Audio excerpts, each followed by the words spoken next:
Hello everyone, welcome or welcome back to my channel. My name is Dr. Nisha and in today's video lecture we are going to study about footnote to aphorism number 67. तो lastly हम लोग ने यहाँ तक के aphorisms देख लिए थे, लेकिन अब हम लोग footnote देखेंगे to the aphorism number 67.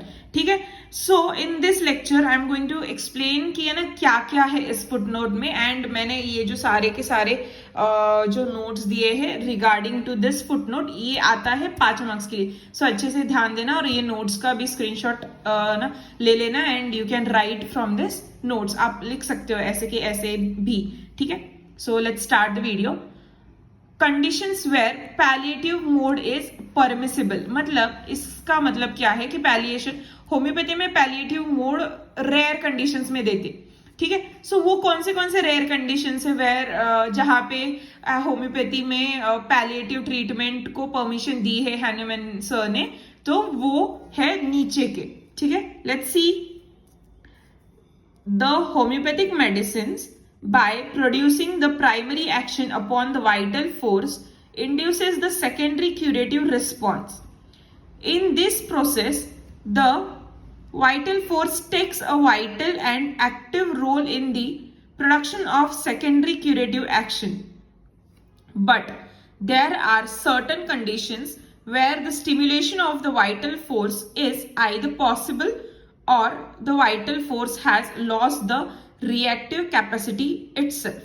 सो हमें पता है जब भी हम लोगों ना बीमार होते हैं या फिर सिम्टम्स थ्रो करती है हमारी बॉडी, ह्यूमन बॉडी जब सिम्टम्स थ्रो करती है उसका मतलब क्या होता है, तो हमारी बॉडी का अंदर से वाइटल फोर्स का डिरेंजमेंट हो गया है, तब जाके वो सिम्टम्स प्रोड्यूस करेंगे. मतलब हमें अगर इचिंग है, रैश है, स्नीजिंग है, कोल्ड है, तो है ना हमारी इम्यूनिटी जो बोलते हैं हम लोग, या फिर हमारी जो वाइटल फोर्स है वहां पे कुछ तो डिस्टर्बेंस आया है, इस वजह से हमें ये तकलीफ हो रही है. ठीक है. तो ऐसा रहता है कभी भी, तो है ना जब भी ऐसा कुछ होता है ना तो हम लोग होम्योपैथिक मेडिसिन लेते हैं. उसके बाद वो क्या होता है, हम लोग होम्योपैथिक मेडिसिन लेंगे, that stimulates your vital force. तो वाइटल फोर्स में जो भी कोई डिरेंजमेंट हुआ है वो बंद हो जाता है या फिर वो स्टॉप हो जाता है. उसकी डिरेंजमेंट के जगह पे वो इक्विलिब्रियम प्लेन में आता है. ठीक है. Vital force. लेकिन ऐसे कुछ कंडीशंस है जहां पे वाइटल फोर्स को हम लोग कितना भी मेडिसिन दे तो भी वो स्टिमुलेट नहीं होता. Once a derange is always a derange in some of the conditions. वहां पे हमारा होम्योपैथी का लिमिटेशंस है. तो वहां पे हम लोग क्या कर सकते हैं, होम्योपैथिकली अगर पेशेंट आता है हमारे पास तो हम लोग उनको पैलिएटिव ट्रीटमेंट देते हैं. पैलिएटिव मतलब क्या, तो है ना हम लोग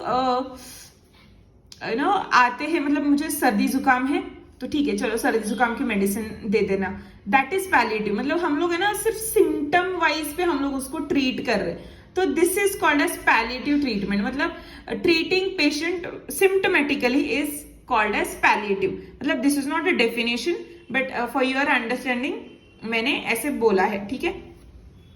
तो सिर दर्द हो रहा है, सिर दर्द की थोड़ी बहुत दवाई दे दो. कुछ उल्टियां हो रही है तो उल्टी की दवाई दे दो. तात्पुरता इलाज, this is the word for palliative treatment, मतलब सिम्टोमेटिकली ट्रीटमेंट. ठीक है. तो हैनीमैन सर ने बोला है कि ये ट्रीटमेंट भी होती है होम्योपैथी में, बट कब देते हैं हम लोग ये ट्रीटमेंट, अगर एक्सेस ब्लीडिंग हो रही है तो हम लोग ब्लीडिंग स्टॉप करने का मेडिसिन दे रहे हैं, but we are not finding the cause. मतलब क्यों हो रही है वो ब्लीडिंग, हम लोग उसका फाइंड नहीं कर रहे कॉज. डायरेक्टली हो रहा है तो ठीक है मेडिसिन ले लो, ऐसा नहीं होना चाहिए. ठीक है. तो है ना ये जो थिंग है ना, तो इसको पैलिएटिव ट्रीटमेंट बोलते हैं. हाँ. तो ये जो था ना इतना बड़ा, तो ये सिर्फ आपके लिए नोट्स है, लेकिन मैंने जो भी एक्सप्लेन किया तो वो ही है इसमें. ठीक है. You can write it in your own words. Now ये कब कब देते हैं, किस किस कंडीशंस में देते हैं. सो इसके एग्जाम्पल है, इसको हम लोग एस्फेक्सिया में देते हैं, फिर लाइटनिंग में देते हैं, सफोकेशन में देते हैं, फ्रीजिंग में देते हैं, ड्राउनिंग में देते हैं. ठीक है. सडन बहुत सडन, अभी है ना अस्थमेटिक अटैक आया, बहुत ऐसे चोकिंग टाइप ऑफ पूरा ब्रोंकोस्पैज्म हो गया है, तो हम लोग वेट नहीं करेंगे। वो पेशेंट को सांस लेने में बहुत ज्यादा उनका सैचुरेशन ड्रॉप हो रहा है, बहुत ज्यादा ही ये हो रहा है, तो हम लोग है ना फटाक से ना कुछ मेडिसिन देंगे, तो हम लोग एलोपैथिक मेडिसिन देंगे, हम लोग होम्योपैथिकली नहीं देंगे, कुछ ट्रीट नहीं करेंगे। हाँ, मैं ये गलत बोल रही हूँ क्योंकि ये अफोरिज्म में नहीं है, बट क्लिनिकली हम लोग ऐसा नहीं करेंगे उनको, ठीक है। हम लोग उनको दे ही देंगे कुछ अच्छी सी मेडिसिन, जल्दी से कुछ भी स्टेरॉइड वगैरह देते हैं, मतलब हाइड्रोकॉर्ट या फिर डेक्सा वगैरह इंड्यूस करते, लेकिन है ना वो देना चाहिए एट दिस मोमेंट उनकी जान बचाने के लिए। उसके बाद हम लोग ट्रीट करेंगे होम्योपैथिकली, ठीक है। लाइटनिंग, थंडर स्टॉर्म है, लाइटनिंग हो रहा है, किसी को बहुत मतलब लाइटनिंग की वजह से कोई आदमी ऐसे गिर के पूरा डेड पोजीशन में, उसके हार्ट बीट्स नहीं चल रहे, उनका ईसीजी नहीं आ रहा है, उनके रिदम्स नहीं मिल रहे, ऐसा अगर कंडीशन होगा, we can't wait for homeopathy to act, ठीक है। We can't even waste a fraction of minute in that situation. So हम लोग उनको बहुत उनको जिंदा रखने के लिए हम लोग मेडिसिन देंगे, तो एलोपैथिकली मेडिसिन देंगे। ये लिखना मत पेपर में प्लीज, एलोपैथी मेडिसिन देंगे एंड ऑल, लेकिन मैं बता रही हूँ कि will use the different mode, will not use the homeopathy mode, ऐसे लिखना। You will use the different mode, ऐसे लिखना। डोंट से कि है ना हम लोग एलोपैथी मोड यूज करेंगे, no, don't use this allopathy word into your exam answer. Suffocation, strangulation हो गया, सफोकेशन हो गया, फ्रीजिंग हो गया। अभी है ना कोई भी जो हिमालय में वगैरह जाते, वहां पे अगर है ना बर्फ का वो लैंडस्केप हो गया, ठीक है, वो बर्फ में पूरा धस गया, उसको निकालने के बाद, उसको रेस्क्यू करने के बाद है ना पेशेंट बाहर आने के बाद हम लोग क्या करेंगे, उसको है ना जो भी कोई ट्रीटमेंट देंगे होम्योपैथी का एक्ट करने के लिए हम लोग वेट नहीं करेंगे, उनको पहले तो फर्स्ट एड देंगे एंड उसके बाद हम लोग होम्योपैथी के लिए उसको ट्रीट करेंगे, तो ना।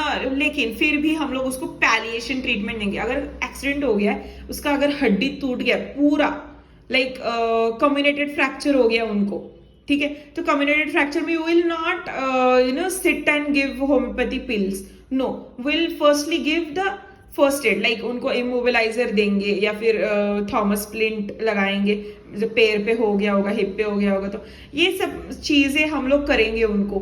फिर हम लोग होम्योपैथिकली उनको देंगे मेडिसिन। वो भी कैसे देंगे, तो बोन्स जुड़ नहीं जाएंगे होम्योपैथिकली, ठीक है, वो क्योंकि टूट गए, पूरे चूरा हो गया। कम्युनेटेड इज लाइक बहुत ज्यादा चूरा चूरा हो जाता है, that is कम्युनेटेड fracture.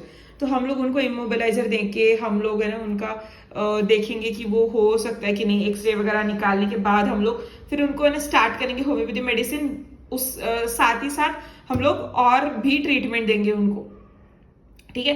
This requires a surgical mode of treatment, so that goes in again a different direction. So ऐसा ट्रीटमेंट मिलेगा उनको। फिर ड्राउनिंग जो अगर है ना ये हो जाता है, हम लोग होम्योपैथी में नहीं दे सकते, क्योंकि है ना हम लोग होम्योपैथी के लिए क्या देंगे ना दे के।